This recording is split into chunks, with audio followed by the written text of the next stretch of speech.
Hello students, कैसे हैं आप लोग। बैंक रिकंसिलिएशन ऑलमोस्ट हमारा कंप्लीट होने वाला है, खत्म होने वाला है। आई होप आपको क्वेश्चंस आए होंगे, आपको कुछ हेल्प मिली होगी। आपकी अभी एग्जाम है उस पॉइंट ऑफ व्यू से। और यदि आपको कोई प्रॉब्लम हो रही है, अभी भी कोई क्वेश्चंस नहीं आ रहे हो, तो आप कमेंट सेक्शन में जरूर बताइएगा, मैं आपकी फिर से हेल्प जरूर करूंगी। तो नेक्स्ट क्वेश्चन हमारा 25th है। सबसे पहले हमें ओवरड्राफ्ट दिया है, passbook overdraft, passbook debit balance, unfavourable balance दिया हो तो हम माइनस में लिखते हैं, तो बैलेंस एज पर पासबुक मैंने लिख दिया। बहुत ही अच्छा क्वेश्चन है ये।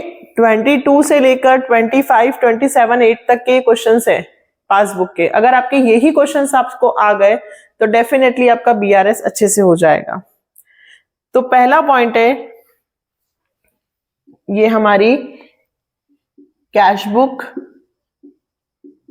और ये हमारी पासबुक। ठीक है, पहला है चेक डिपॉजिटेड। हमने चेक डिपॉजिट किया। जैसे ही हम चेक जमा करते हैं, हमने अपना कैश बुक में रिकॉर्ड कर लिया कि हमारा बैलेंस इंक्रीज हो जाएगा क्योंकि हम चेक डिपॉजिट कर रहे हैं। But not yet credited bye the bank, but bank ने अभी तक जमा नहीं किए। Check deposited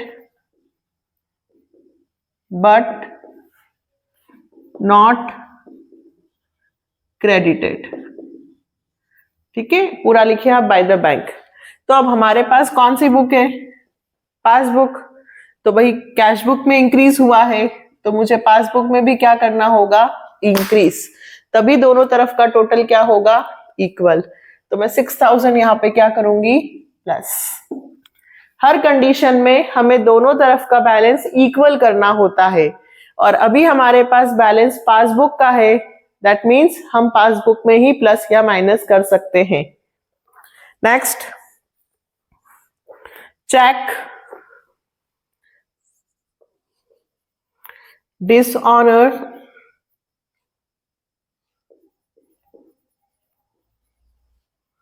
and debited by the bank, पूरा लिखे बेटा, है ना।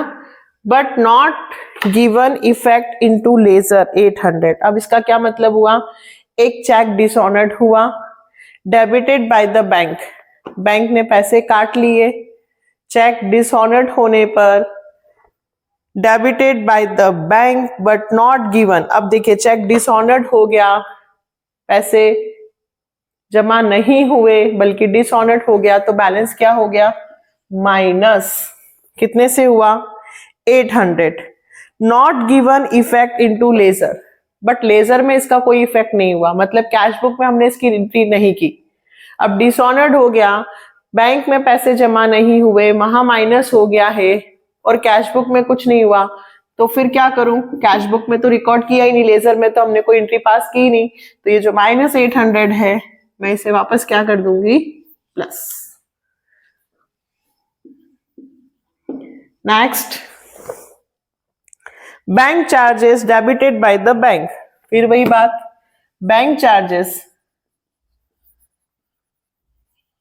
पूरा लिखेंगे, debited by the bank but debit memo not received from the bank. देखिए बैंक ने चार्जेस के 50 रुपए काट लिए, तो बैंक में से हमारी पासबुक में से 50 रुपए क्या हो गए, माइनस।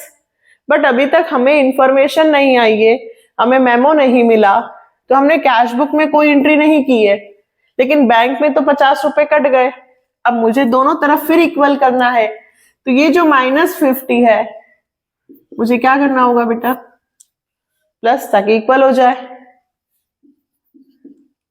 50। और वही फंडा, नहीं तो जो कैश बुक में करते थे पासबुक में उसका उल्टा, बैंक चार्जेस वहां माइनस होते थे तो यहां plus.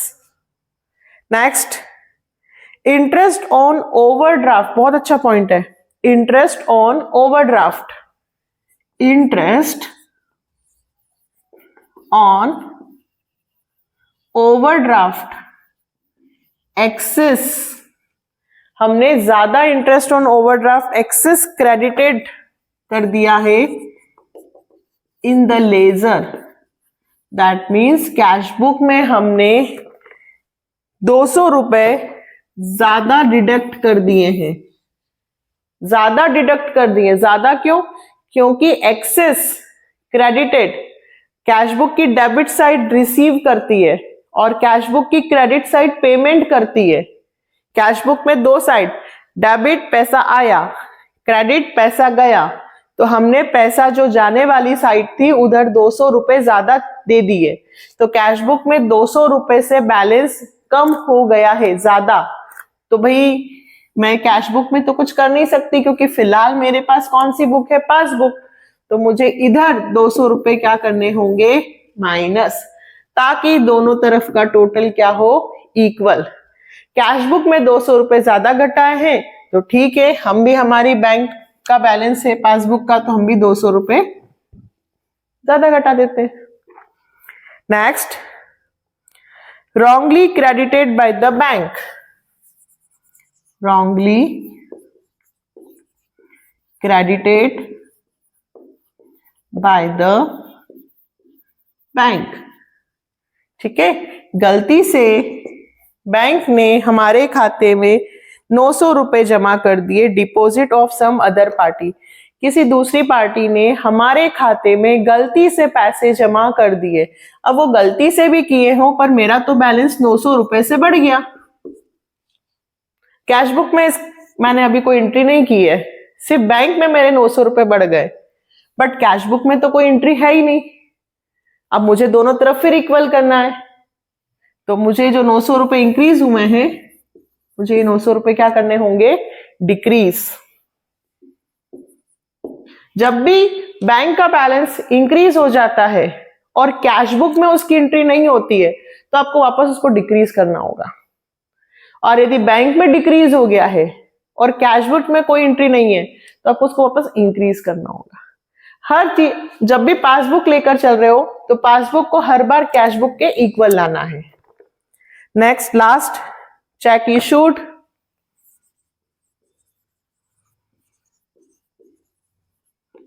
but not presented for payment।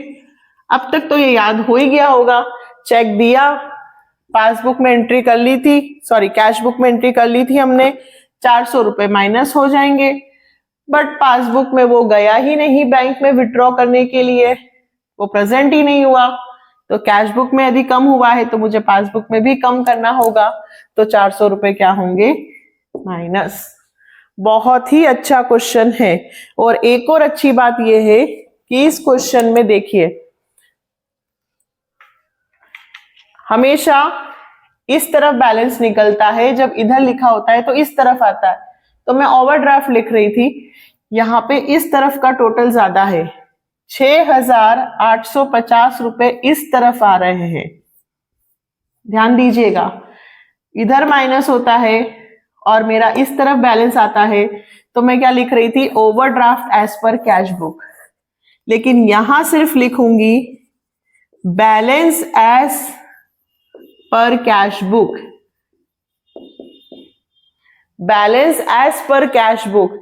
यहां प्लस की साइड बड़ी है, माइनस की साइड नहीं बल्कि प्लस की साइड बड़ी है, तो 6,850 में से 5,220 माइनस हुए, 200, 900 और 400, 130 रुपए अभी भी मेरे पास हैं, पॉजिटिव साइड बड़ी है, तो ये जो बैलेंस आया है इस तरफ वो ओवरड्राफ्ट नहीं कहलाएगा बल्कि क्या कहलाएगा? Balance as per cash book. अगर माइनस की साइड बड़ी होती है तो इस तरफ आंसर आता, तो हमेशा क्या लिखते हैं? Overdraft as per cash book. Same इसका अपोजिट, लेकिन यहां पे माइनस नहीं बल्कि पॉजिटिव साइड बड़ी है, तो यहां जो बैलेंस आया है उसको लिखेंगे balance as per cash book. ठीक है, तो ये आपका BRS हो गया। एक आध क्वेश्चन और कर लेते हैं, उसके बाद हम स्टार्ट करेंगे रेक्टिफिकेशन ऑफ एरर। ठीक है, कमेंट सेक्शन में इस चैप्टर से लेकर जरूर कमेंट कीजिएगा कि आपको बैंक रिकंसिलिएशन आया कि नहीं। Okay, bye.